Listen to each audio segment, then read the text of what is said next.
things are always changing for video game companies. Just look at things, right? The Xbox 360 went from being something that was looked at as untouchable. It was the media darling. Everything about it was just absolutely fantastic, and the gamers loved it. Obviously it had some issues and things like that, but at the end of the day, the Red Ring of Death is kind of long forgotten because the games are what people remember most. I mean, you had Halo 3, the Gears of War trilogy, Mass Effect, and I know those games, not everything I'm listing is exclusive, but these are games that sometimes some of them made their debut on the Xbox 360, like Mass Effect and Assassin's Creed and Saints Row and BioShock. These are fantastic franchises, and they're synonymous with Xbox. And same thing with Call of Duty 4, Modern Warfare. Yes, that was on PlayStation 3 as well, but it didn't even support trophies on PlayStation 3. So you were really getting much better deal by supporting this on the Xbox 360. Now, things changed again. We go into the Xbox One era, right? They had absolutely a rough time of it. And don't get me wrong, the Xbox One, especially how it started off, I absolutely loved it. I thought that it was fan-freaking-tastic. The first few years really kind of set the tone, and I thought that had they not completely killed themselves with, the DRM and being real sketchy and things like that, that they would have possibly really stood a chance at beating Sony. Now, of course, they also kind of hurt themselves with like Kinect. That's no doubt about that right there. We can sit there and look at that as fact.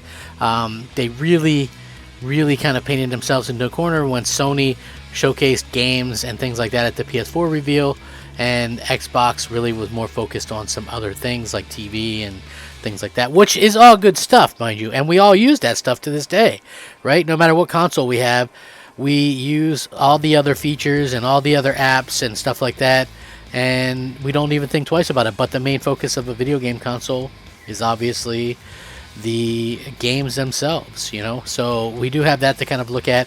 And now, so they got a lot of hatred and the media hated them and things like that, and now with the Xbox Series and things like that and Game Pass, the media loves them again, and gamers really love what they're doing.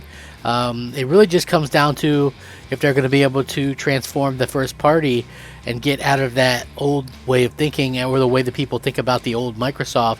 And if that's something that they can do, man, I think the sky's the limit. But I do want to get into this because I think it's going to be a very interesting topic. Phil Spencer spoke on this just the other day, and I wanted to cover it. It's going to be a video you don't want to miss. Hey there everyone, I'm the Crapgamer, and this of course is Crapgamer Reviews, your home for gaming news, opinions, reviews, and much more. You'll probably notice some cool changes around here, and hopefully that doesn't stop you from giving us a like, and possibly even consider subscribing if you haven't already done so. Thank you so much for choosing to spend some of your free time with me and my silly YouTube channel. It really does mean a lot. Now, Phil Spencer, obviously he talks a lot, that gives a lot of interviews and things like that.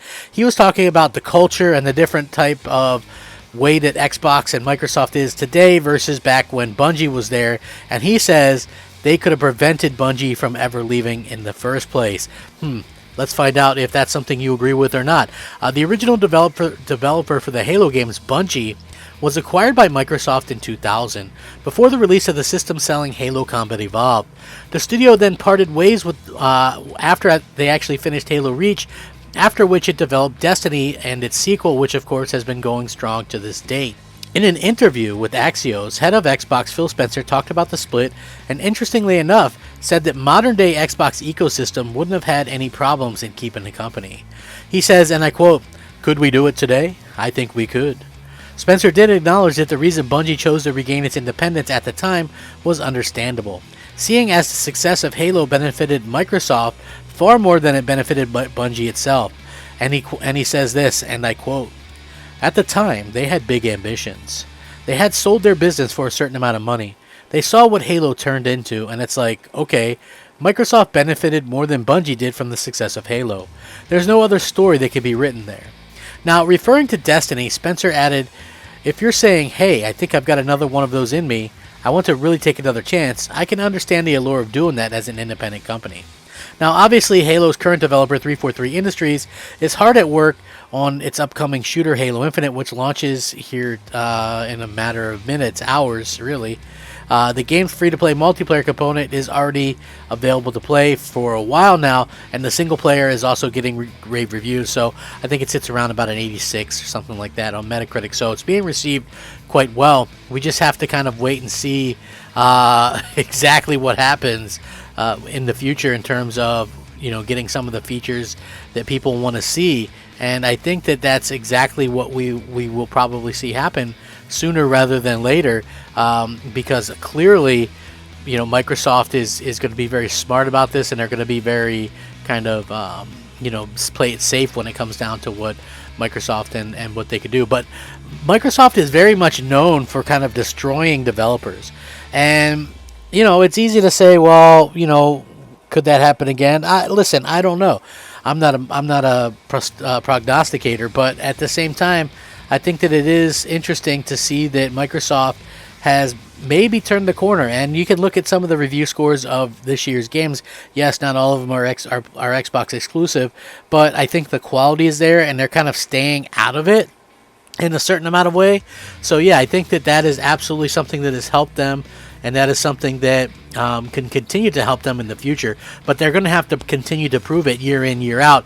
And I'm sure that a lot of the naysayers are waiting for, you know, the other shoe to drop. You know, and what I mean by that is they're waiting for that first bit of, you know, something where they could say, hey, I told you so, Xbox sucks again. And, you know, I think that that's really going to, you know, that's probably not going to be fair, because Xbox and PlayStation both are going to have some games that maybe aren't going to be received as well. Just depends on a lot of things.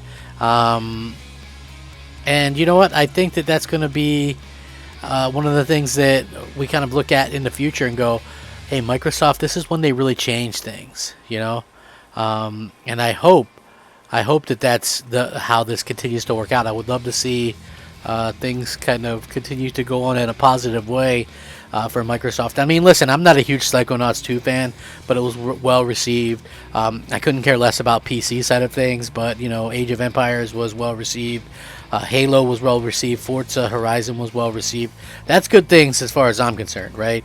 Deathloop, that, you know, that franchise will probably continue on Xbox as exclusive. Of course, next year we have Starfield, excuse me, and probably Forza Motorsport. So the quality looks like it'll continue to go in a positive manner. I think it really just kind of comes down to what fans expect and what the deliveries are. So, you know, I'm excited to see it. I'm sure you guys are, but what do you guys think? Do you think Bungie could have stuck around if Phil was in charge and it was current Microsoft? I would really love to see how you guys feel about it. Let me know. Take care. Rack 'em up. Fact 'em up. Crap Gamer 'em up. As always, folks. Have a great day. Crap Gamer out.